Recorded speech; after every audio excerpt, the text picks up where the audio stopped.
Oh, maybe we'll bring him in late. All right. Yeah.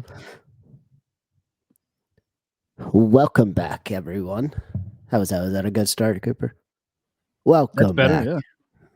Welcome back, everyone. Bathflip Entertainment College Football Show. Back to you for week. Where are we on? Week 6? Now week One 6, of I the think. weeks. Yeah.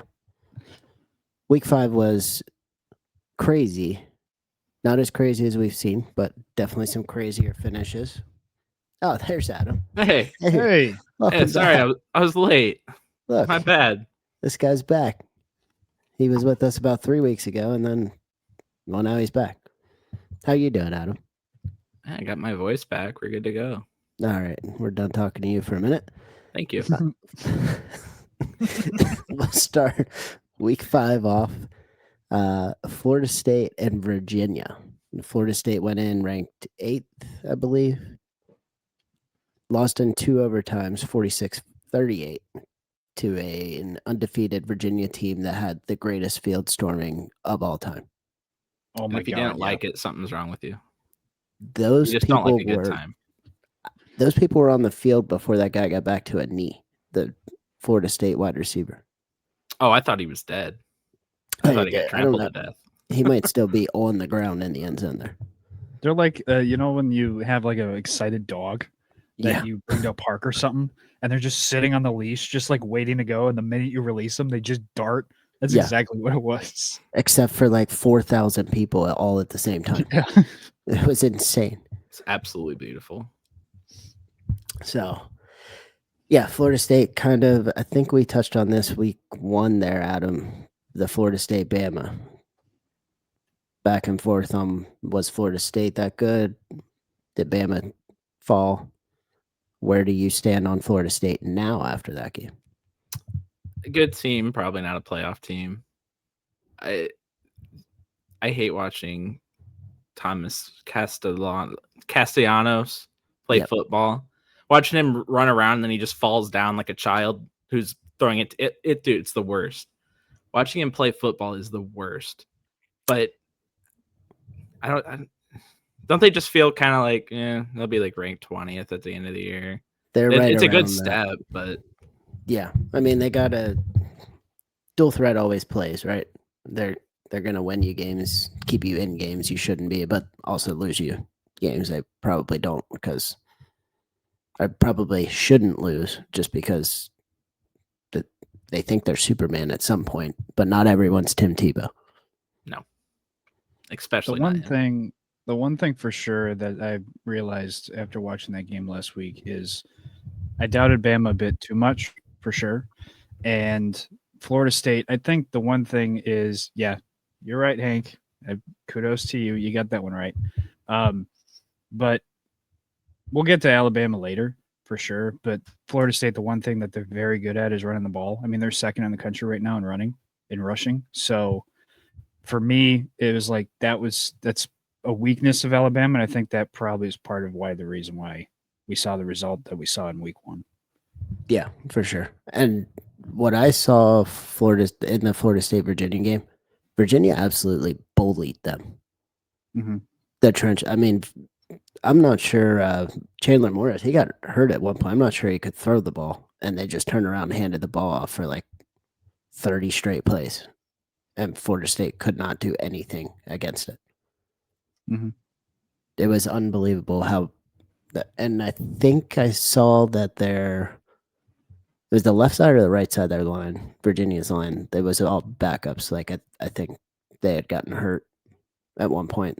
Their left, everything from the center to either the left or the right, it was backups. It was either way impressive that you don't usually see Virginia bully people around the field the way that they just did there. Mm-hmm. So yeah, throwing 3 interceptions, turning the ball over the way they did. Virginia had no business winning that game either. No, I was looking up. I was curious how many rushing yards they gave up. It was 211. However, I'm sorry, Florida State rushed for 256 against Virginia. Virginia ran for 211. Like, it doesn't really make sense, but the turnovers were about the same. Castellanos threw 2 interceptions too. You can have good picks. Sometimes there are good interceptions. They're just pumps on third down. That's true. Oh yeah. So it's not always indicative, but yeah, I don't necessarily want my quarterback turning it over for no reason. But we'll see. I guess going forward, does that make Virginia possible ACC? At this point, I think anyone's an ACC contender to play Miami later in the year. Virginia's losing this week.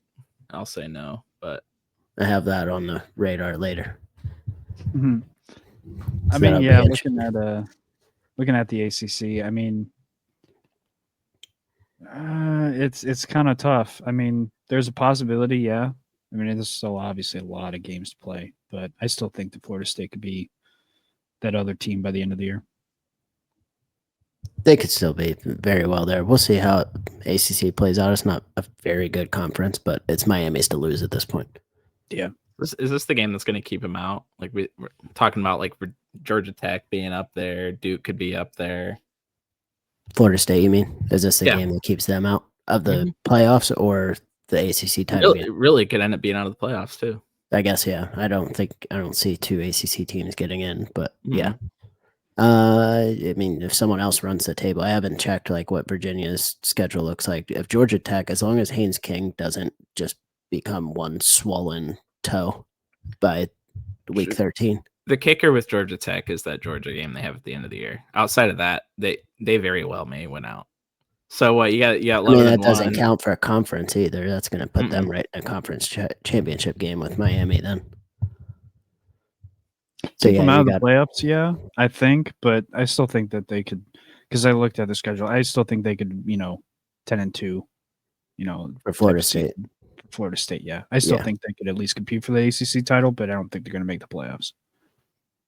Yeah, Georgia Tech got a little run for their money there with Wake Forest this weekend too. Wake Forest isn't the best team out there, but Wake Forest every year, man.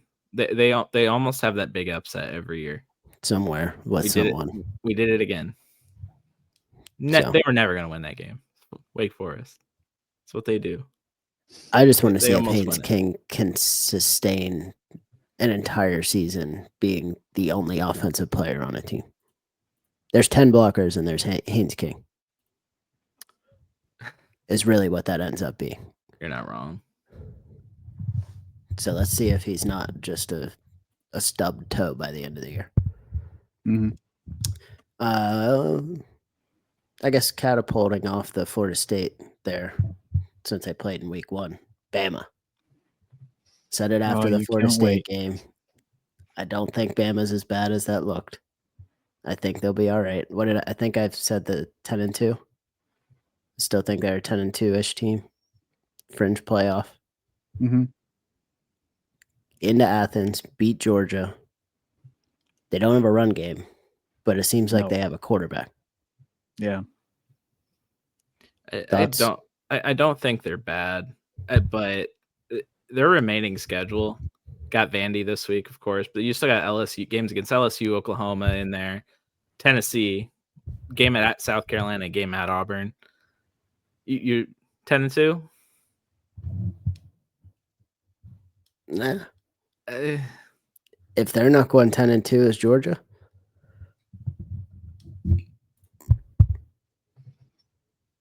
yeah, can't say Georgia's a 10-2 team when then say Bama's not. In my opinion, I mean, it could happen that way, but Bama just walked into Athens and took it. I think it's more likely Georgia goes 10-2. I think it solely relies on Simpson because, like you just mentioned, like they have no running game. So as long as their O-line holds up, no matter who they face, and Simpson plays well, they're going to win games, to me. So I think that they can still be a playoff team. I really liked what I saw out of them. No points in the second half kind of concerned me a little bit, but the fact that they were able to beat, like you said, the fact they were able to beat Georgia at home, I did not think that was going to happen. So I'll stand corrected on that. I think that they can make the playoffs. I think they're not just a fringe playoff team. I think they'll be one of the top 12 teams at the end. But again, it solely relies on Simpson to me. If he can play well and he can carry that offense, then they'll go pretty far. I think it's easier to develop a run game during the season than it is a pass game. That's the only thing that I think will help Alabama is they can get better solely by running the ball better, and I think that's something that you can. I think that's much easier to develop in season than finding a quarterback and wide receivers. I think Alabama's got the best receiver in the country. No hate to Jeremiah Smith, but I think Ryan Williams is the best one. Mhm. They got a quarterback that can get him the ball. He hasn't turned the ball over, at least in the air yet. Pretty sure he's got 11 touchdowns, no interceptions. I'm pretty sure. But if they develop any semblance of a running game, then who's going to stop them? Any semblance of a running game, plus if they could figure out how to stop the run, because that's my concern about playing Vanderbilt this week too. I don't think they'll lose to Vanderbilt. I want to make that clear, but No I one don't thought think that it's going last to year be. either. Yeah, but I don't think it'll be a blowout either. I Not gonna think catch them by surprise anymore. no, Vanderbilt's plus they're 18th in the country in rushing as well, so it's like it'll be a closer game than I think people are expecting. Adam said once every 40 years is enough for Vandy to catch Bama sleeping. Yeah, They're not going to get him twice. yeah. Hey, did I get got on the Diego Pavia thing with Manziel? Is Manziel actually mentoring him? Did anyone see that? I didn't see that. No. Yeah, I got something on there. It said, ran across something that said Johnny Manziel's mentoring Diego Pavia, however you say that. But looking at his, I mean, that kind of makes sense. It's a hell of a mentor. Yeah. It makes sense. Their personalities seem similar. Pavia is awesome. If you don't like Diego Pavia, something's wrong with you. No, I love him. I love that Vanderbilt has a football team again. Screw it. They're going to win. There we go. I changed my mind. We're talking about Pavia. So, yeah. Bama has a tough schedule, but I think the rest of the SEC is kind of at the same level. I don't see a fully dominant SEC team right now. The conference as a whole, I think, is definitely taking a step back. Like if you compare, especially against the Big Ten, like I think there are 3, maybe even 4 teams in the Big Ten that are better than, the top teams in the SEC right now. Oh, Cooper, you're not allowed to say that. The college. Oh, you're not allowed to say that, even though you might be right. ESPN will get mad. The ESPN is writing the Come after lawsuit me? right now. Paul You're gonna come after Feinbaum. me now? Paul Feinbaum's blood pressure just doubled, and he doesn't know why. They're going to send you a letter. They're going to send you a letter and say, I'm not allowed on the podcast next week. Yeah. That's why the government's shutting down right now, because Cooper said there's 4 Big Ten teams that are better than the SEC. It honestly feels like one of those things, though, where all these SEC teams are going to beat up on each other all year. And when any other conference does it, it's because the conference just isn't as good as it normally is, or it's a down year. Big 12. Yeah. And when the SEC is doing it, and that's looking like what's going to happen this year, oh no, it's because they're the best conference ever. Every team in there is so much better than everybody else. Then we'll get to bowl season. Big Ten wins it again. Mm-hmm. They go like 6-6 in their bowl games. I don't know. 1-9. That one year they were like 1-9. Yeah, and I'm not someone who's not going to say like the SEC's not. I don't think they're the best conference right now. I think the Big Ten at the top's better. I think they've proven that the last 2 years. At the top's better, but I think the SEC as a whole, top to bottom, is probably the best. Yeah, I can agree with that.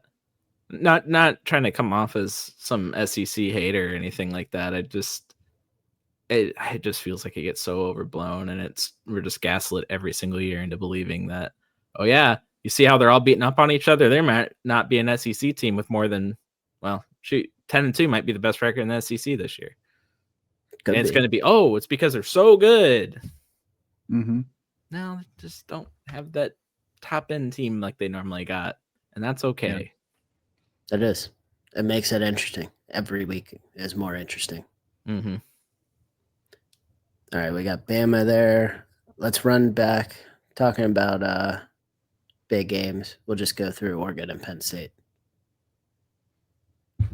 Who wants to go? Thoughts? I said Adam wasn't here for it. Dante Moore, sleeper Heisman. I caught that one. I'll call and say I got that one right. Not I think sleeper no he's- more. I was gonna say I think he's probably the top guy for the Heisman right now. Based off production against quality opponents, yes. Mhm. It wasn't a flashy game by any means. Nope. But it got the job done. The fact that he was able to perform as well as he did in that environment, that was I agree. the thing to me. I'm like, all right, yep, you've proven it. You're legit now. I agree. No, it doesn't happen. That was an amazing. It was a really good performance. I wouldn't even call it all that ugly. He did a great job. No, he was under duress at times too. I mean, if you look at Dante Moore's jersey, it was dirty. Mm-hmm. Mm-hmm. That last Actually- play in double overtime too, clutch as hell. That game might have been the most fun I've had watching a football game this year. Of course, like outside of my team, but I got to watch this with our man behind the camera, and I'm pretty sure when Oregon picked that ball off in overtime, I woke up my neighbors. I don't think I've ever screamed for a team. Of course, I had money riding on it too, but sorry, Hank. Yeah. But, oh man, that was in Thieneman. Shout out to him, Purdue legend. What's your what's the thought on Penn State going forward then? They're just the same Penn State they always are.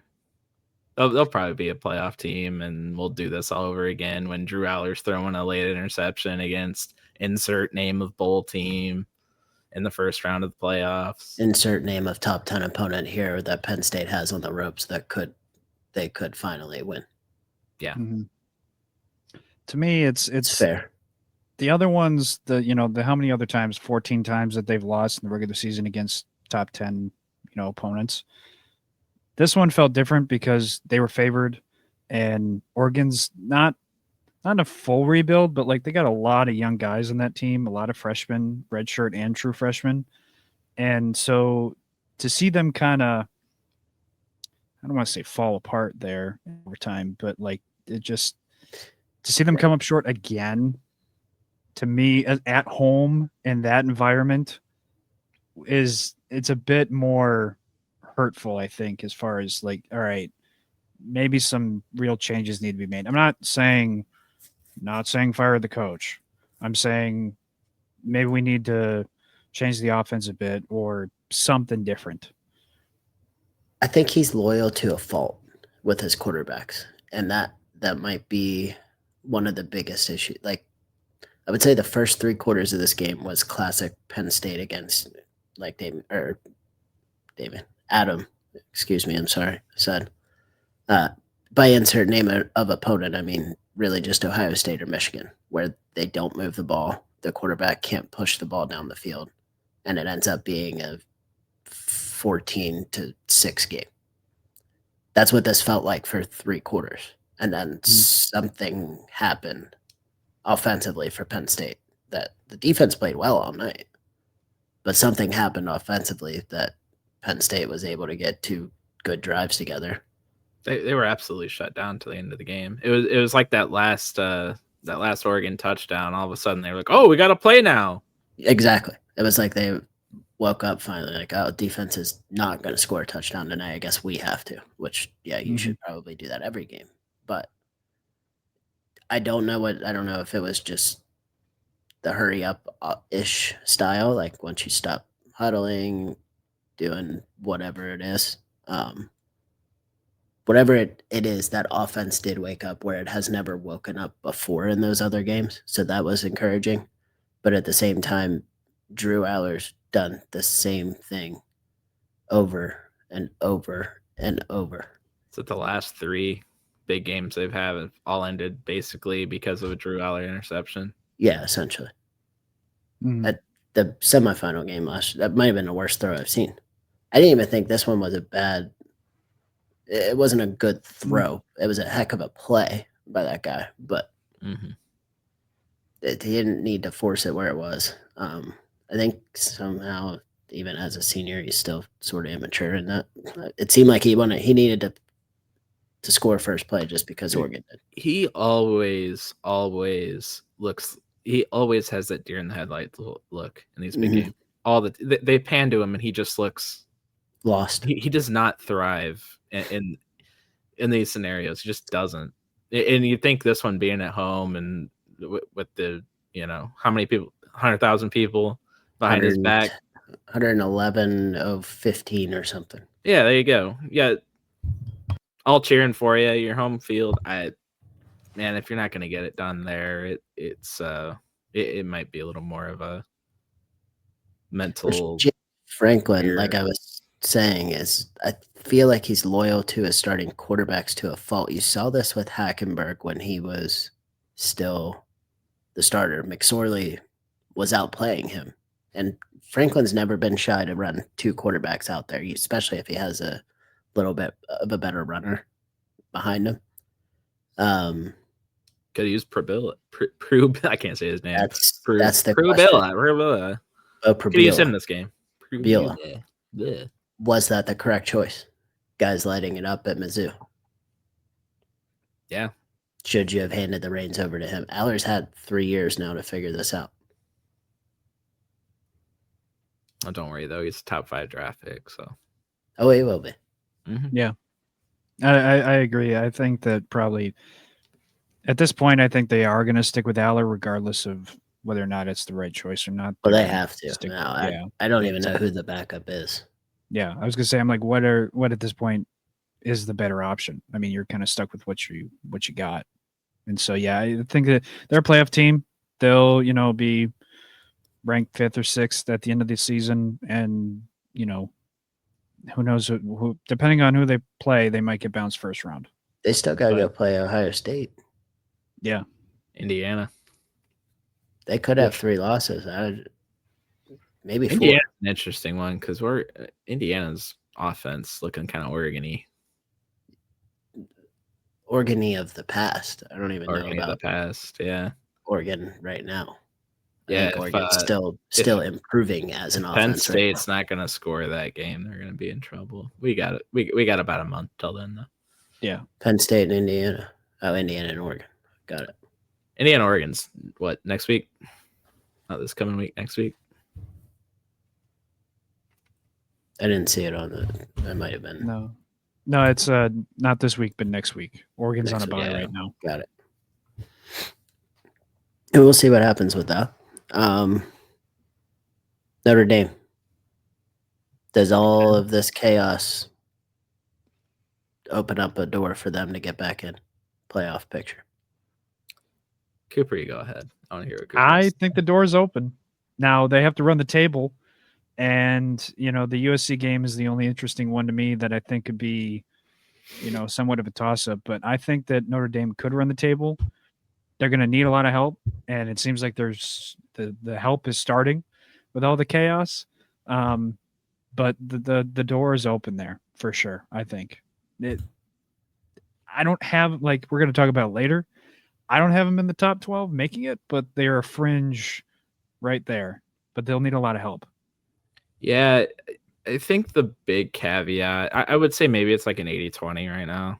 You win 10 games in a row, 8-2. You're Notre Dame. They, got to go down that road. But I think the kicker and this has been a topic, listening to the Notre Dame guys all week, and I'm annoyed how much we're already talking about this with 8 games left. I don't care if they're going to be favored the rest of them. I hate it.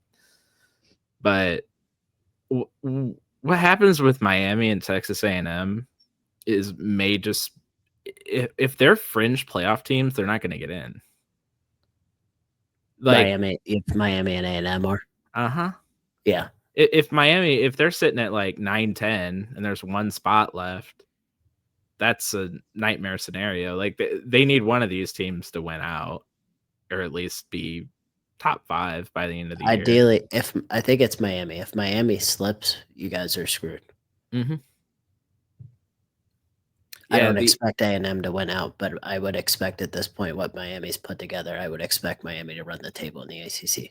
I just see the same scenario occurring where, Brian Kelly's last year, when Notre Dame was sitting as the last team not into the 4-team playoff because the 4th team was Cincinnati, who was sitting right in front of them. Who was Notre Dame's one loss that year? It was Cincinnati. I can see the exact same thing happening again this year. If Miami drops a game or two, Texas A&M drops a game or two, they're sitting on the fringe. They're not going to jump ahead of them.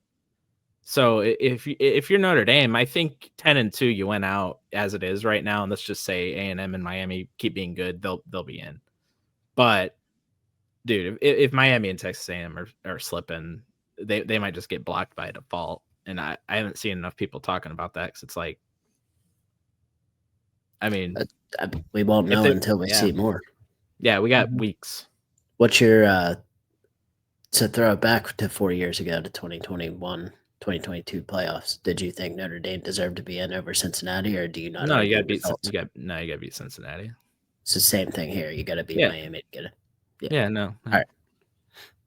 I can agree with that. There's such thing as I hate like the good losses thing when you're judging teams. Like, okay, you got to if you get a 10-win team that lost their 2 games to 2 playoff teams by 4 points and they win 10 out, there's a conversation to be had there. But if those 2 teams are sitting blocking you in, there's no reason you should jump them. Even if you would say even if you believe that A&M and Notre Dame, if they play on a neutral field tomorrow, that Notre Dame would be the better team later on in the season. Hell, if they play it again right now, Notre Dame might win. But too bad. So you lost. I mean, it's just 3. Yeah, can't jump them. I see Miami winning out, and that's the best case scenario for Notre Dame. Mm-hmm. I don't think if Miami wins out, I don't think it matters what happens with A&M. No, you can't have A&M be 3-9, but A&M exits the playoff picture with 3 losses at that point.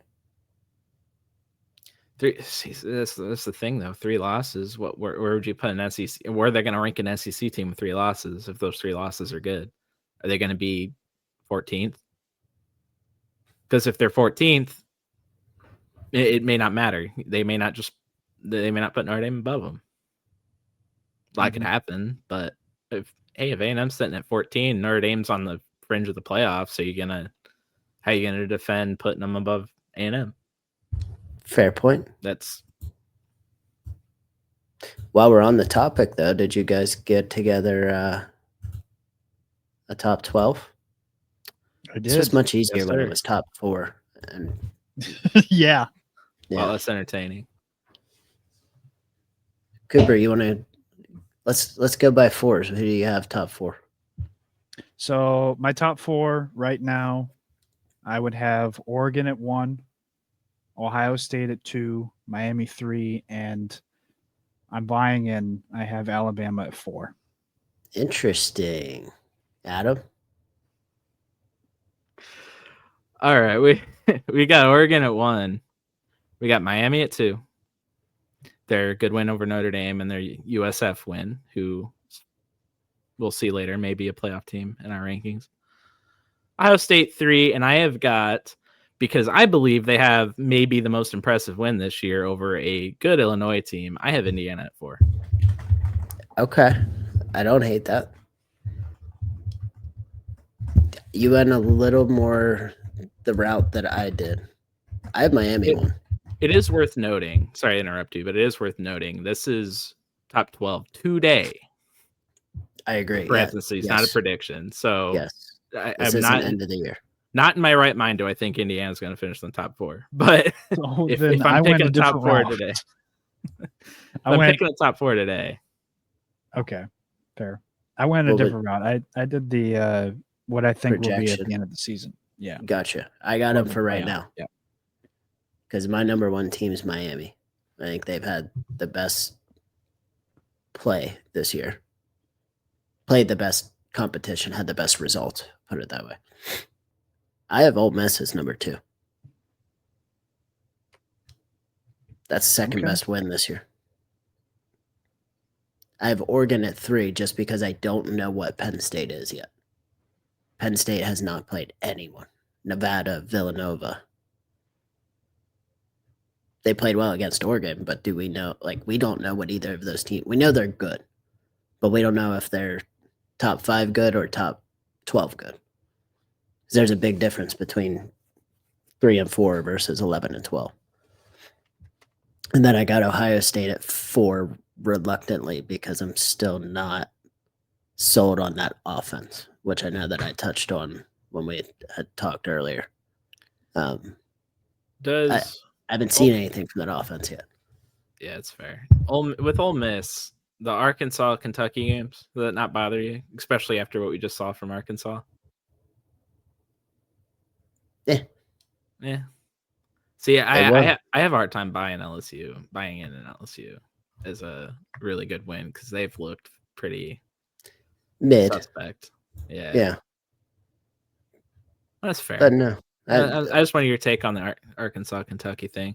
I had them notated in here. I was like, man, I wanted to put them up there. Then I'm kind of digging into their schedule. I'm like, that's right. They almost lost to Arkansas. I just watched Arkansas almost lose by 60 points.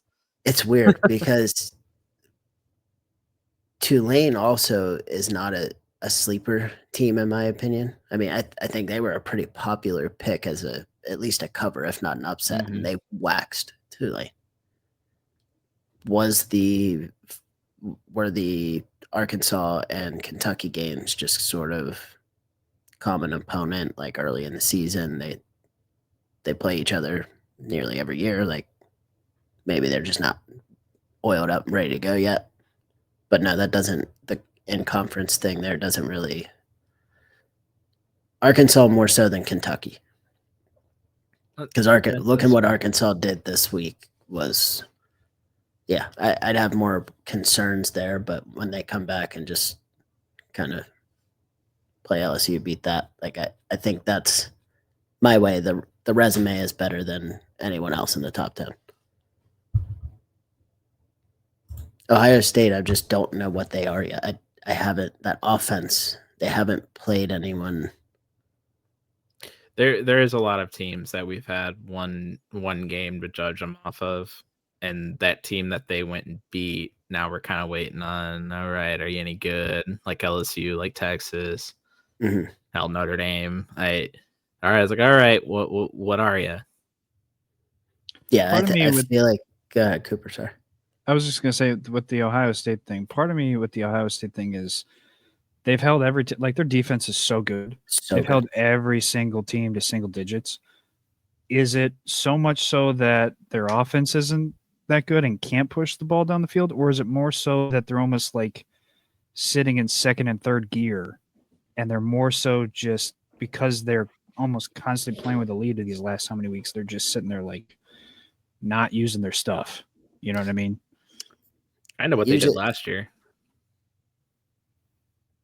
Yeah. I mean, even if they're playing vanilla, you know what, like the talent is usually there to just run by a guy. It doesn't matter what they're doing. I don't see the chunk plays. I don't see the 35-yard plays. They got a 87. I think Sands' longest touchdown pass is 87 yards. And then I see a couple of like 40, 50-yard, but I'm not seeing the 20s, the 35, like 30, 35, those big crossing plays that you normally see out of an Ohio State offense. I'm not seeing it very consistently. They're running the ball well. You are right. I mean, put it on the ground. The one kid's got 8 yards of carry, I think. I have to double check that, but I'm pretty sure he's got like 8 yards of carry. So, yes, I think they can run the ball. Their defense is probably the best in the country. Is Sand getting enough? Is he getting enough reps to make those throws that he needs to make in a tight, close game? Maybe he doesn't need to make them, but I haven't seen that offense look like it's good enough to win a national title yet. Got Bo Jackson at 8.5 yards a carry. There you go. That's what I thought. CJ Donaldson's at almost 5, 4.8, 4.7, somewhere in there. 4.5. People's 4.9. So they're getting, they got a good backfield. So, all right, 5 through 8, Coop. Okay, so now since we have different types of lists, Cooper's projections will. These are my These are basically, my playoff projections now. So at 5, I would have Penn State. 6, I have Georgia. 7, I have Ole Miss. 8, I have Texas Tech. right. 9, I have LSU. Stop at 8. Stop at 8. We'll do all 4. We'll do 4. 4 at a time. So you got 5 Penn State, 6. Mhm. 6 Georgia. 7 was Ole Miss. And Okay. 8 is Texas Tech. interesting with Texas Tech that high. I was curious who the first Big 12 team would be for everyone. Adam, what you got? All right, we got Oklahoma. We got Texas A&M with their wins over Notre Dame and Auburn. Ole Miss. I waited till 7 to put Ole Miss. Maybe I'm weighing too heavy on that Arkansas game, but I kind of want to see them do a little bit more for me. But 7's a good spot. And I also have Texas Tech at 8. Okay. Weirdly similar.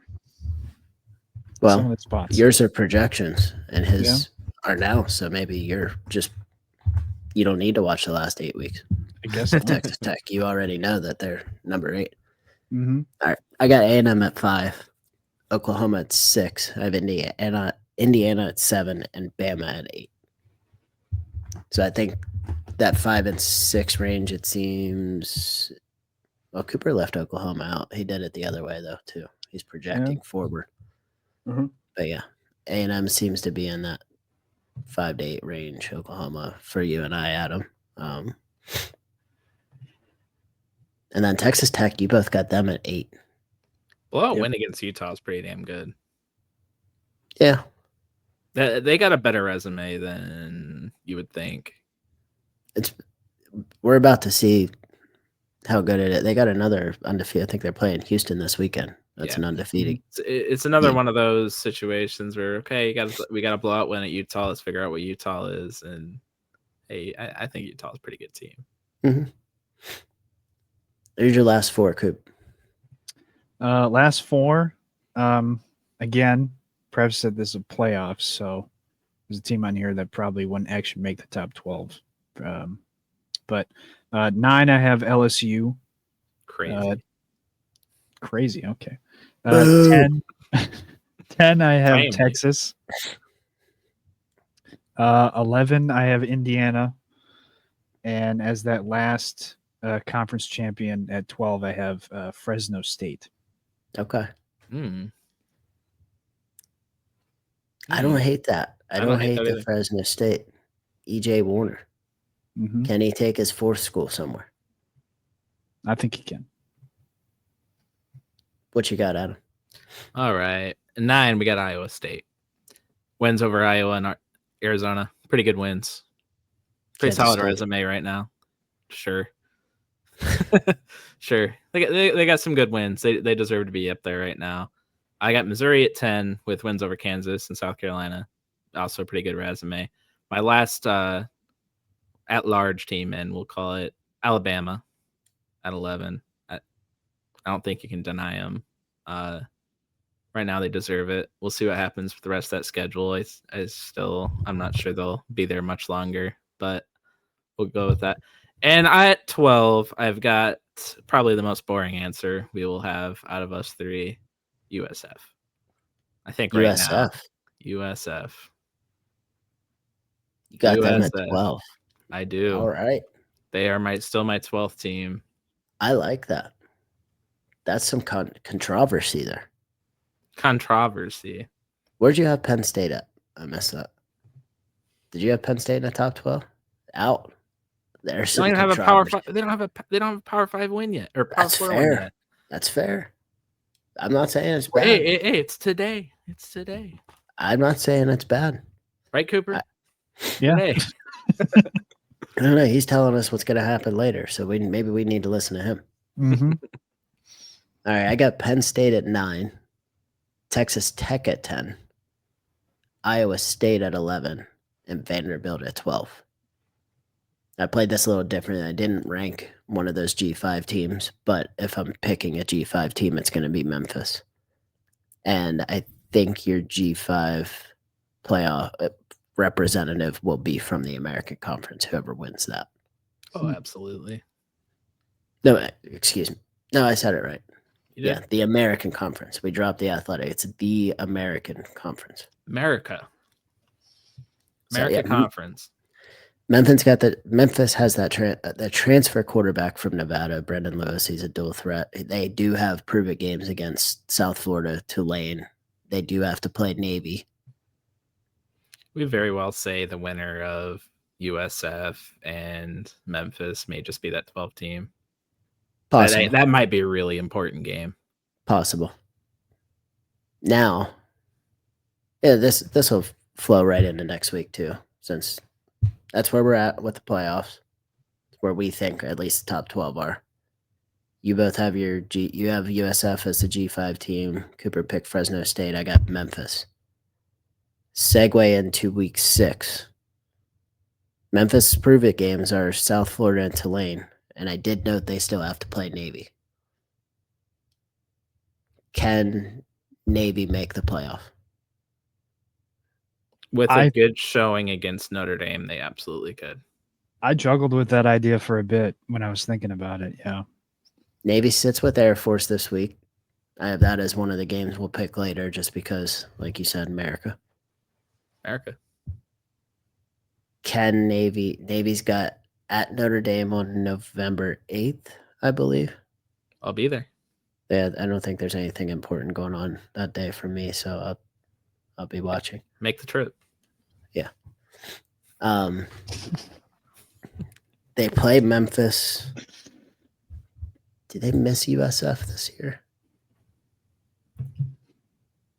They might miss the correct teams. So, Navy. No, they do play South Florida and North Texas. North Texas is another popular pick there, too. They actually go 4 games in a row. North Texas, Notre Dame, South Florida, Memphis. If they get Three through, of them on the they road. get through that at 3-1.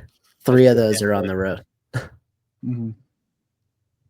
I think the caveat with Navy is I think they're absolutely in play. Absolutely in play. And I would absolutely, if they win the American, I would be, unless one of these teams, maybe Fresno wins out or something. But they do have that Notre Dame game sitting there. And not by any means would I say they'd win that game.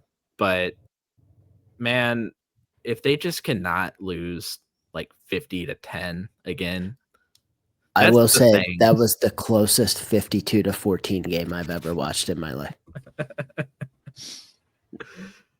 And if they can just not do that, and actually maybe they just lose by 15 or something, and it's a game at halftime, if they can just do that, because let's just say Notre Dame wins out and they're undefeated. Notre Dame hasn't had another loss until then. Notre Dame's knocking on the door to the playoff. That's an example for them against a potential playoff team. So hey, if that's a game at halftime and they're looking for that 12 seed, man, just show up for that game. Don't lose 52-10 like you have the last couple of years. Just win a conference and play Notre Dame tight. Yeah. Mm-hmm. Not because we have season tickets or we go. I'm just curious what other people's thoughts are. I don't think this team is as good as last year's team, just from what I've seen. No. No, I think the defense is worse. It's taken a step back, and the offense, I think people know who Blake Horvath is now. So there's a little bit of that going on. But when you look at it, that 3-horse race down there, I think it's the USF, Memphis, and Navy show there. Whoever comes out of that from the American gets that G5 bid. North Texas? Okay. They're a popular pick. They are popular. They're a highly ranked team. I don't know if that's exactly how I want to put it, but they're scoring a lot of points. Yeah. They're up in a lot of statistical categories there. Fresno State might fall under the issue of playing on the West Coast. They might fall victim to the East Coast bias there. Okay. If they went undefeated, I think it would be tough to even put them in over a 1-loss American Conference team. Depending what that 1 loss is, I would say. Yeah. And I think we'll learn a lot about Boise this weekend, but do we still think it's just Boise's conference to lose? Oh, that conference? Yeah. I don't think so anymore. Honestly, I don't. I personally, I have a hard time kind of, we haven't gotten to see much from Boise playing good competition since then. But that's kind of the gist of that they play anyway. Excuse me. They beat up on App State, scored a crap ton of points against Air Force. Everyone's been scoring a crap ton of points against Air Force. App State's down. They are, yeah. But outside of Notre Dame, they don't really have much else on their schedule outside of Fresno State. So kind of. I'm not writing off the Brotherhood yet. No? Brotherhood? Listen. That's fair. I don't. Cooper, were you up watching that with me? The Fresno State Hawaii game? Yeah. They only lost by 2, and it was because they didn't get the 2-point conversion. That game almost went into overtime. Yeah.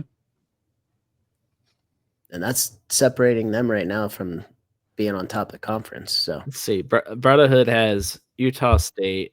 They got a bye this week. They got Utah State, Colorado State, who's awful. San Jose State's pretty good. San Diego State, UNLV, Wyoming. San Diego State's the best of those teams. They get them on the island. So UNLV is probably pretty good too. We only have 3 island games left. That is crazy. That's pretty. That is a shame. They loaded up early. They get their 13 games this year. 1, 2, 3. Negative. No, they only got 12. Sometimes there's a 13th game. I forget the stipulations with that. I think if you have to go play at Hawaii, you can play a 13th game or something. Who would be eligible? It'd be like Sam Houston. No, yeah. It'd be like Sam Houston. Could they do it? I'm not sure that works. I don't know what the stats department's yelling about, but I just saw that. Yeah, I wouldn't write off. I wouldn't write off the Rainbow Warriors yet. No, the stat department's a little happier now that the Dodgers are in the lead. So, okay, he's chiming in now. All right, let's run over week 6 then. The first one I got's Vandy, Bama. Bama's 10.5-point favorite, over under 56.5. Cooper, who you got? Like I said earlier, I got Bama winning, but I think it's closer than we think. I don't know if it can be inside of that 10.5, but I think it'll be a decently close game for most of it. What's your official pick? Do they cover or no? I will say they do. I'll say Vanderbilt covers, yeah. All right. Yeah. Actually, just take your – I guess we'll do this from now on. Okay. I got the spread and the over-under. Just take which one you're more comfortable with. You're more comfortable with taking Vandy against the spread or the over-under? The over-under. Over 56.5 or under that? I'll take over. Oh, he's not comfortable. All right. It's a little more, just a question right there. Maybe we go back to the spread. Whichever one you're more comfortable with. We'll do the I spread. just want to start keeping. All right. He's got Vandy plus 10.5 then. Mm-hmm. Adam, your turn.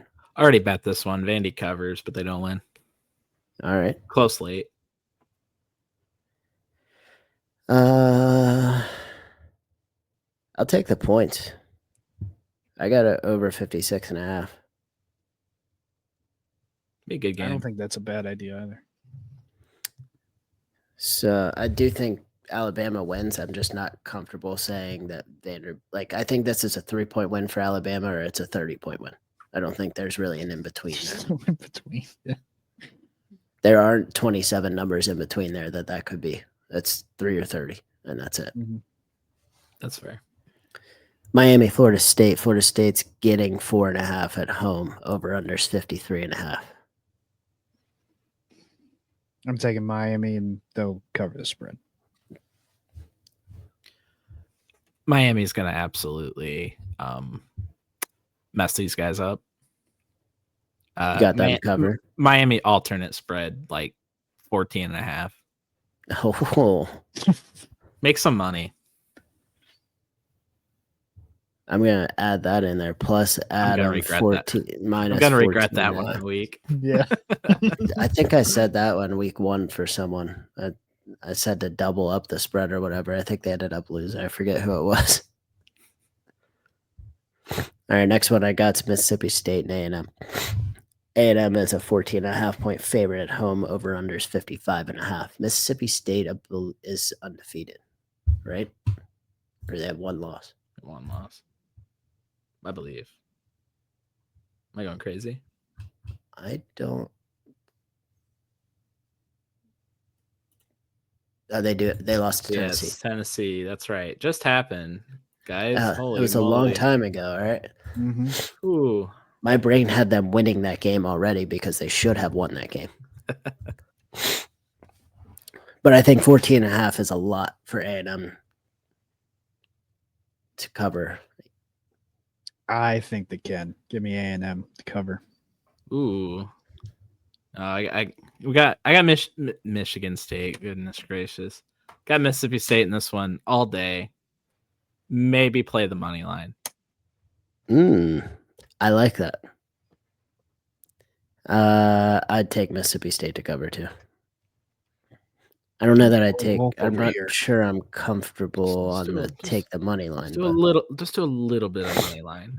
You know, a little. You bet the sprinkle, just a little sprinkle. You know, just a little bit of money line on that one. Fair enough. Last one I got on here is Navy and Air Force because America. Air Force minus 12.5, over unders 52.5. Cooper? Give me Navy. Adam? Man. Two option teams going up against each other. I'm always gonna take the underdog to cover. So give me Air Force. Oh. They won't win. Give me Air Force. Here's my thought. 2 option teams. Navy's is more of a hybrid option now, but 52.5 is a lot of points for those 2 teams. I don't care if Navy's a little bit quicker than they used to be. They took a 10-minute drive in the first quarter last week. It's hard to score 52 points if your drives are going to take 10 minutes. Take the under 52.5. I want your spread too. I want to know what you think's going to happen in this game. Oh, on that? Yeah, give me your spread too. You're more in touch with Navy than the most casual college football fan. 22.5. 22.5. All right. I think this is like a 30-7 game. Okay.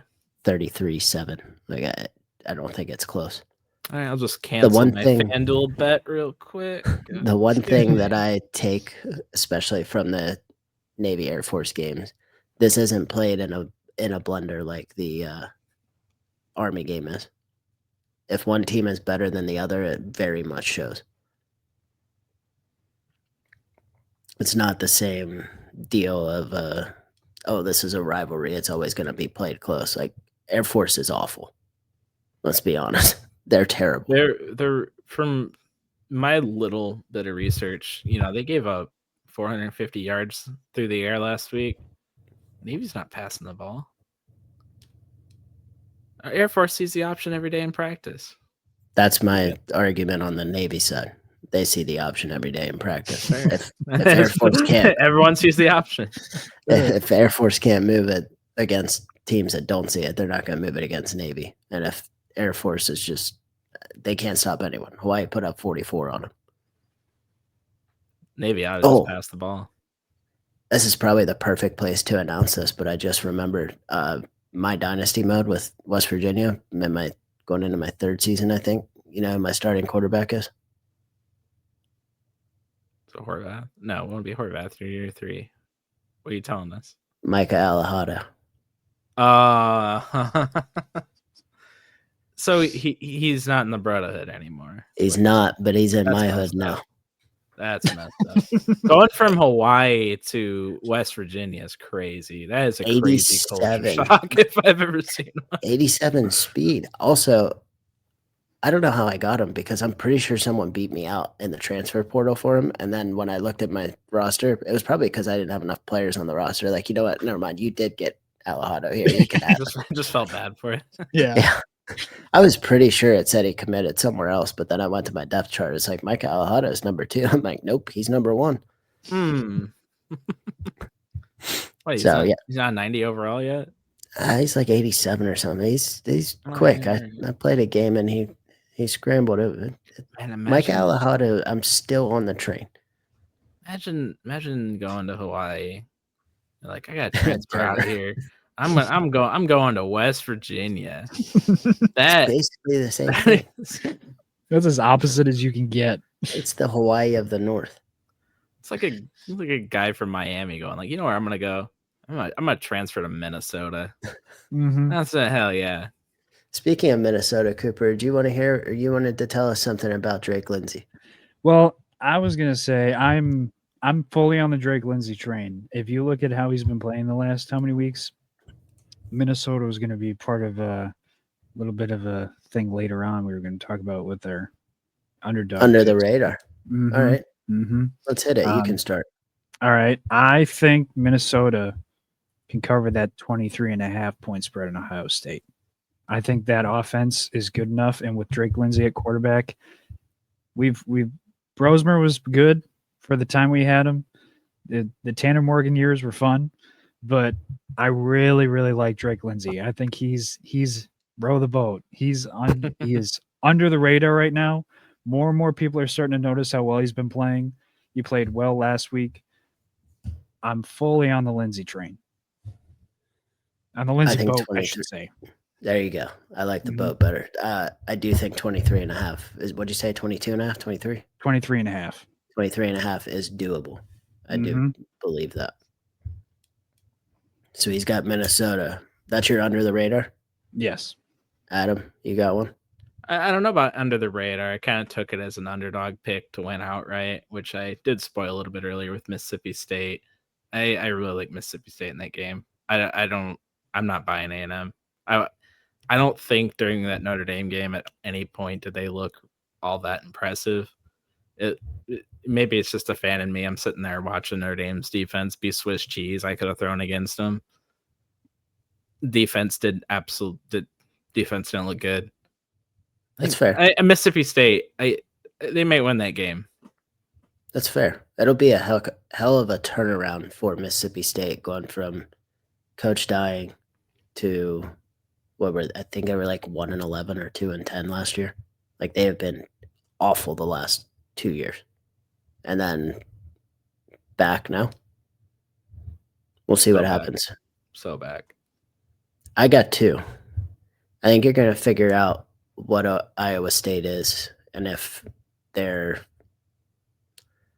the 7-5 Iowa State, or if they're a 10-2 Iowa State this week. They go to Cincy. Cincy is undefeated. Just beat Kansas. Cincy's not a bad team, but Iowa State can't stop playing one-score games. Cincy's favored. And eventually, I'm not shocked with that being on the road. I didn't actually take a look at what the spread was or anything on that, but you can't play one-score games every week. Eventually, you're going to – I don't care how good Rocco Becht is and how many games he's played. They're eventually going to start losing those. So I think you'll get to see a lot of that. And then I think Adam touched on it earlier, Virginia and Louisville. What's the letdown there? Louisville hasn't really played anyone good, but are we quick to rush judgment on Virginia too? We were quick to put Florida State up at 8, I think. Are we quick to put Virginia up at 24? I don't know if it was quick. They probably deserve it. You give them a little ranking there. Louisville covers all day. I think this one might get ugly. I don't even really hate Virginia Tech, but this is just such a typical letdown spot. It happens every year. Louisville, that big on Louisville. Louisville. Louisville. I do like Louisville this year as a whole. Don't sleep. Imagine that they beat Virginia and then they go to Miami back to back. Now you're looking at Louisville number 1. Mm-hmm. They may not outside of Miami. There may not be a game on the schedule. They could go 11-1 with their schedule. It's not out of the realm possibility. It's the best part. That's why they play the game every Saturday, and they actually start tomorrow. Sam Houston State, our favorite Friday, 4th team, and Thursday. Yeah, they start tomorrow. Our favorite 0-4 team heads on the road to New Mexico State. They're favored in that game. 2.5-point favorite. Yeah, give it to What me. what I will tell you right now is take the over 53.5. And Sam Houston State is going to have a 7-point lead with about 3 minutes to go, and they are going to lose it in some dramatic, absolutely deadly fashion. And I'm here for it. We are ready to have our hearts broken tomorrow night. Exactly. So, go Bearcats. We'll be back next week with a week 6 recap, week 7 preview. That's the weeks we're on now, right? Yep. Week 6 recap, week 7 preview. Already. I know. We're almost, what is it, halfway through after this week? Disgusting. Blink your eyes and it's gone. So we'll check that out, or come back and check us out next week. Everyone have a good night, day, afternoon. This was the College Football Show. Good morning. Good afternoon. Petition to rename this the Batflip Entertainment College Football Show. Brought to you by Batflip Podcast. Entertainment. Yeah. Dynasty League. I agree. Podcast by Damien. Great show, guys. Who's too busy watching the Dodgers?